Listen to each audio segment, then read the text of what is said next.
Assalamualaikum warahmatullahi wabarakatuh. Hai, perkenalkan saya Nurul Muhammadi, NIM 200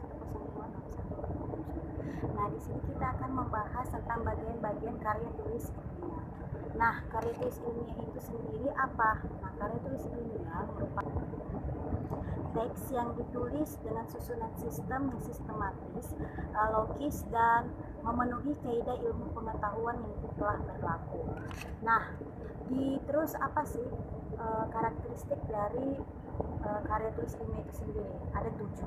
Yang pertama itu harus logis, kedua datanya itu harus jelas, ketiga sistematis, keempat objektif, yang kelima pembahasannya itu harus selesai dan menyeluruh, yang keenam menggunakan bahasa yang bagus, serta yang terakhir adalah dapat diuji kebenarannya.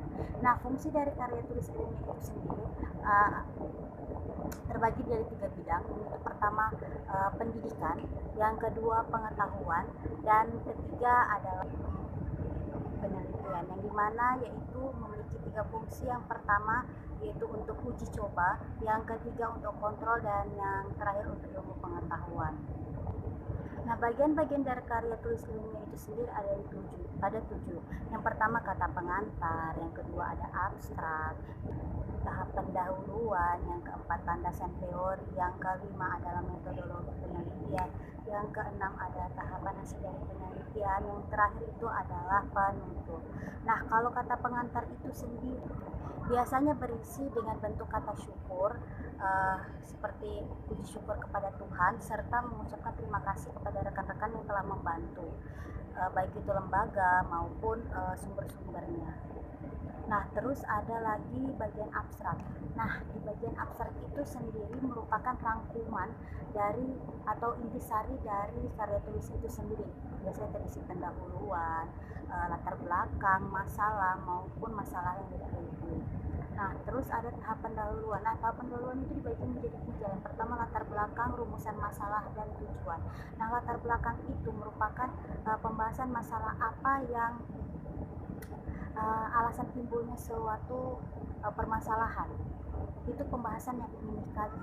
Sedangkan kalau perumusan masalah itu adalah sesuatu yang dianggap penting untuk memecahkan suatu masalah tersebut. Nah, sedangkan tujuannya itu berarti fokus untuk membahas dari permasalahan di latar belakang tadi. Nah, lanjut ada namanya landasan teori. Nah, landasan teori itu berarti sekumpulan teori-teori yang berdasarkan dari ahli-ahli maupun sumber-sumber yang jelas keteoriannya.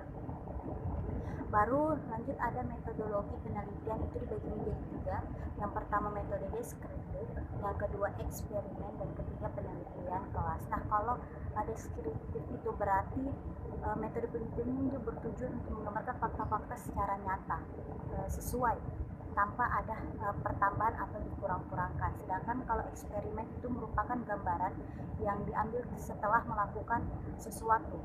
Sedangkan kalau metodologi penelitian kelas berarti ia adalah metodologi penelitian yang bertujuan untuk membahas persoalan yang ada di kelas tersebut. Baru ada namanya tahap hasil pembahasan. Hasil penelitian itu dapat dirumuskan dalam atau dapat dibuat dalam bentuk tabel, uraian maupun gambar. Sedangkan kalau yang tentang pembahasan, nah pembahasan itu merupakan paparan isi pokok atau penjabaran dari isi pokok dari teks tersebut, teks dari karya tulis ilmiah tersebut. Baru yang terakhir adalah penutup. Nah, di bagian penutup itu dibagi 2 bagian. Ada yang pertama simpulan dan saran. Nah, simpulan ini berarti menyimpulkan semuanya, menyimpulkan bagian-bagian dari penulisan ilmiah itu, bagian poin-poin pentingnya. Sedangkan saran itu berarti si penulis ini meminta saran kepada pembaca, di mana letak kekurangannya yang akan bisa diperbaiki untuk karya tulis ilmiah selanjutnya. Baik, mungkin saja. Terima kasih.